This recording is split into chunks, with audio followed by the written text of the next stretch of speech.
Hello hi. Endowment notification 2025కు prepare అవుతున్న అభ్యర్థులందరికీ స్వాగతం. ఫస్ట్ ఈ 3 క్వశ్చన్స్ ఒకసారి చూడండి. ఎండోమెంట్ ఎగ్జామ్ ఎప్పుడు, దీనికి ఫుల్ క్లారిటీ ఇప్పుడు వస్తుంది. 2 పేపర్లు 50 రోజుల్లో కవర్ చేయగలమా?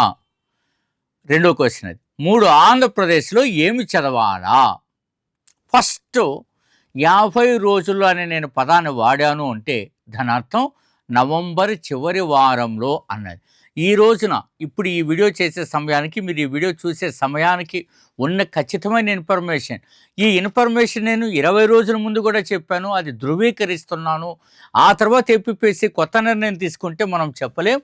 నవంబర్ 20వ తారీఖు అంటే నవంబర్ లాస్ట్ వీక్ మనకు ఉండేటువంటి అవకాశం మనకు కనపడుతుంది. ఎండోమెంట్ ఎగ్జామ్ అనేది చాలామందిలో 7 పోస్టులు అనేటువంటి దానిపైన ఇంత సీరియస్గా ప్రిపేర్ అవుతారో, ఎఫర్ట్ పెడతారని నేను అనుకోలేదు. ఎందుకంటే అన్ని వేల మంది దీనిపైన ఎఫర్ట్ పెడుతున్నారు కాబట్టి నేను ఈ వీడియో చేస్తున్నాను. అందరికీ ఒక సందేహం ఉంది, రెగ్యులర్ నోటిఫికేషన్ ఎప్పుడు. దాని గురించి కూడా స్పష్టమైన సందేశం ఇచ్చాం.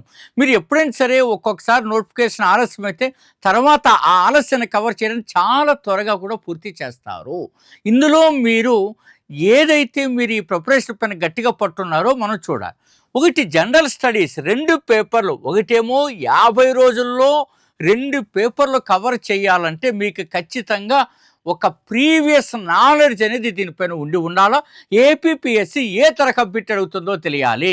Without knowledge of APPSC exam orientation there is no use. కాబట్టి మీరు ఫస్ట్ అందరూ అర్థం చేసుకోవాల్సింది ఏపీపీఎస్సీ బిట్లు ఏమి ఇస్తుంది. 2000 సంవత్సరంలో ఇచ్చిన టైప్ ఆఫ్ బిట్లు, 2010లో ఇచ్చిన టైప్ ఆఫ్ బిట్లు, 2020లో ఇచ్చిన టైప్ ఆఫ్ బిట్లు, 2023లో ఇచ్చిన టైప్ ఆఫ్ బిట్లు మరి ఉండవు అనేది మీరు స్పష్టంగా అర్థం చేసుకోవాలి. ఎప్పుడైతే ఆ ప్యాటర్న్ ఎవరైతే గమనిస్తారో వాళ్ళు సక్సెస్ అవుతారు. ఆంధ్రప్రదేశ్లో ఇప్పుడు 26 జిల్లాలు ఉన్నాయి. అందులో 13 జిల్లాలు యూనిట్గా నోటిఫికేషన్లో వస్తున్నాయి. కాబట్టి ఈ 13 జిల్లాల్లో ఏమి చదవాలా? 20 మార్కులు వస్తాయి. తెలుసా ఆంధ్రప్రదేశ్లో ఎన్ని వస్తాయి? 20 మార్క్స్ మనకు వస్తాయి. ఇందులో ఎగ్జామ్ ఓరియంటేషన్ చెప్తాను, ఎట్లాంటి అంశాలు ఎంచుకోవాలో చెప్తాను. అతి త్వరగా 30 సంవత్సరాల యొక్క కఠోరమైనటువంటి దీక్ష, myself doctor Gopal Reddy having PhD in history, అనేకమైనటువంటి ఎగ్జామ్స్కి నాయకత్వం వహించడం. అందులో జీవితం అంతా దీనికే, మీరు తింటున్నా, పడుకున్నా, లేకపోతే ఏం చేస్తున్నా మేము మాత్రం నిరంతరం దీని అధ్యయనంలో ఉంటాం. కాబట్టి మీరందరూ గమనించాల్సింది ఇది. ఈ 3ంటికి ఇంకా నరేషన్ చెప్తాను. ఒక ఎక్స్ట్రాడినరీ ఇష్యూ గురించి నేను మాట్లాడుతాను మీతో. చూడండి, హిందూ ఫిలాసఫీకి సంబంధించి ఏ పాయింట్స్ చదవాలో మీలో గందరగోళం ఉందా? నాకు తెలిసి 90% అభ్యర్థుల్లో గందరగోళం ఉంది. ఇటీవల శ్రీకాకుళం నుంచి ఒక అభ్యర్థి ఫోన్ చేసి, సార్ నేను పోస్ట్ కొట్టగలను, అతను ఎవరో తెలియదు, వెంటనే పోస్ట్ కొట్టగలనా అని 2 క్వశ్చన్లు అడిగితే ఆ 2 క్వశ్చన్లలో దగ్గరగా వచ్చారు. సందేహం ఉంది అంటే ఈ ప్రశ్న కాదా, ఇది ఆన్సర్ కాదా, అవునా అన్నటువంటి అంశం. ఇలాంటి దరిద్రం మనం పోగొట్టుకోవాలా? లాస్ట్ టైం బేసిక్స్ ఎక్కువగా అడిగారు కాబట్టి అడ్వాన్స్డ్ పాయింట్స్ నేర్చుకోవాలని ఉందా? ఎవరు కూడా అడ్వాన్స్ జోలిపోవట్లా, ఇంకా సింపుల్ పాయింట్లు చదువుతుండే. ఎండోమెంట్లో 135+ మార్కులు తెచ్చుకోవాలని ఉందా? ఈ 3ంటికి సమాధానం అతి తక్కువగా ఎండోమెంట్ బూట్ క్యాంప్ అంటేనే అడ్వాన్స్డ్ స్కిల్స్ నేర్పించే ఇది. ఇప్పుడు ప్రస్తుతం 1200 కూడా నేను పెట్టారు, కానీ అది ఎప్పుడు మార్చేస్తారో మీకు తెలియదు. స్పాట్ రిజిస్టర్ 600కే మీరు ఒక నెల అంతా ప్రతిరోజు ఒక వీడియో వస్తుంది. ఆ వీడియోలో ఒక గొప్ప అడ్వాన్స్డ్ ఇష్యూస్ని డిస్కస్ చేస్తారు.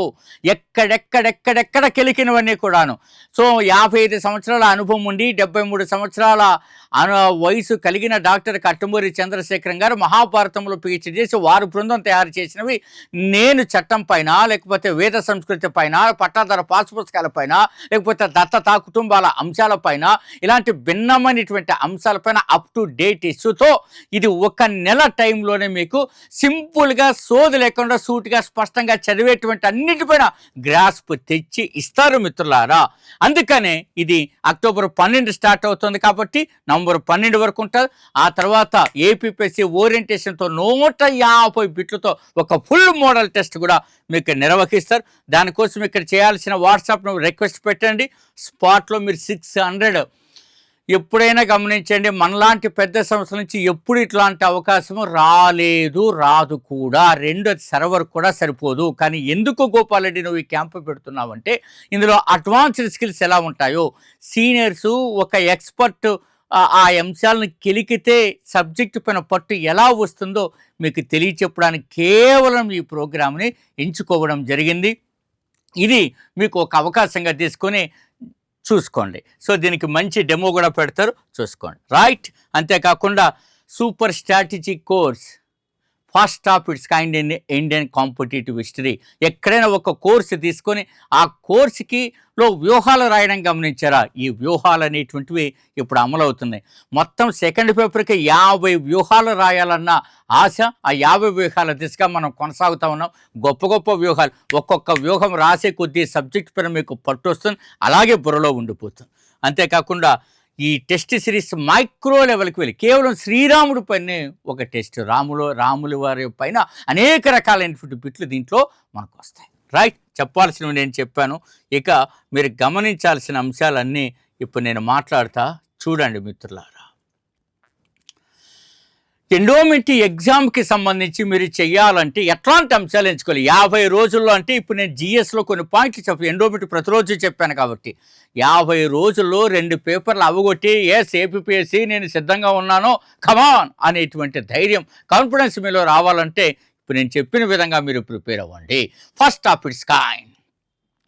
మీరు ఎప్పుడైనా సరే బిట్ ఇలా అడిగాడని కూడా, ఆంధ్రప్రదేశ్లో జన్మించిన ఒక నాయకుడు జస్టిస్ పార్టీలో గొప్పగా ఎదిగి అతను 2వ ప్రపంచ యుద్ధంలో వార్ క్యాబినెట్లో సభ్యుడిగా ఉండి ఒక గొప్ప విశేష సేవలు అందించిన వాడిని క్రింది వాడి నుండి గుర్తించము. ఇది లాస్ట్ టైం ఎక్కడో నేను గమనించాను, సమంగా నాకు గుర్తుకు లేదు ఈ బిట్టు ఎక్కడ అడిగాడు అన్నది, కానీ ఎక్కడో నేను స్క్రోల్ చేసేటప్పుడు గమనించాను.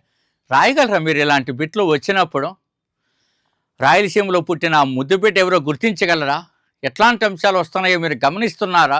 తేలికైన అంశాలు అందరూ రాస్తారు, వదిలేయండి. ఆ బేసిక్స్ ఎలాగో చదవాలా. బేసిక్స్ చదవద్దని ఏ మూర్ఖుడు మీకు చెప్పడం, చదవాల్సిందే. కానీ మాస్టర్ ఎలాగా, నువ్వు ఎక్స్పర్ట్ ఎప్పుడు కావుతావు, ఆ సూపర్ ఎక్స్పర్ట్ ఎప్పుడు అవుతావు అంటే ఇట్లాంటి అంశాలు నీకు తెలియాల్సినటువంటి అవసరం ఉంది అనేది నా బలమైనటువంటి అంశం. మీరు తిరునెల్వేలి కాల్పులు భారతదేశ స్వాతంత్రోద్యమ సంఘటన చరిత్రలో ఒక గొప్ప అవకాశం. అట్లాంటి అవకాశం జరిగినప్పుడు ఆంధ్రప్రదేశ్ నుండి గాడిచర్ల హరి సర్వోత్తమరావు ఆ వ్యాసము రాశాడు. ఆ వ్యాసం మొకుటము పేరు. చాలా వ్యాసాల మొకుటాలు ఆయన రాశాడు, చాలాసార్లు అరెస్ట్ అయ్యారు. కానీ ఇక్కడ రాసినటువంటి ఆ టైటిల్ ఆంగ్ల పుస్తకాల్లో స్పష్టంగా కనపడుతుంది. ఆ టైటిల్ పేరు చెప్పగలరా? అంతే తప్ప మీరు గాడిచర్ల హరి సర్వోత్తమరావు అనగానే Indian home rule league, Andhra home rule league కార్యదర్శిగా పనిచేశారు. ఆంధ్ర తిలక్ అంటారు. స్వరాజ్య పత్రికను తెలుగులో తీసుకొచ్చారు. అబ్రహాం లింకన్ చరిత్ర రాశారు. ఎడిటర్ అనే పదానికి సంపాదకుడిగా రాశారు.